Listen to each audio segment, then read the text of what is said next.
رمضان المبارک کا یہ مقدس اور بابرکت مہینہ چل رہا ہے۔ اللہ تعالیٰ سے دعا ہے کہ اللہ تعالیٰ ہمیں اس مہینے کی قدردانی کی توفیق عطا فرمائے۔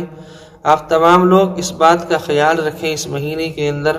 کہ آپ کے گاؤں میں، محلے، بستی میں کوئی انسان ایسا نہ ہو جو اپنی غربت کی وجہ سے، اپنے غریب ہونے کی وجہ سے پریشان ہو، جس کے یہاں پر سحری افطاری کا انتظام نہ ہو پاتا ہو، تو آپ لوگ اس کی مدد کے لیے ہمہ وقت تیار رہیں۔ خیال رکھیں کہ کوئی انسان ایسا تو نہیں کہ جس کی ضروریات پوری نہ ہو پا رہی ہوں، تو اس کے لیے انتظام کرتے رہیں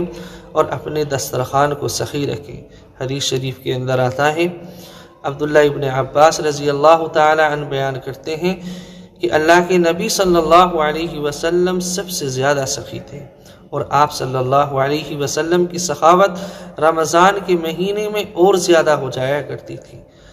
حضرت جبرائیل علیہ السلام اللہ کے نبی کے پاس آتے اور قرآن کریم کا دور کیا کرتے تھے، تو جو یہ وقت تھا کہ جس وقت حضرت جبرائیل آپ کے پاس آتے، اس وقت اللہ کے نبی صلی اللہ علیہ وسلم خیرات کرنے میں، برکات کے اندر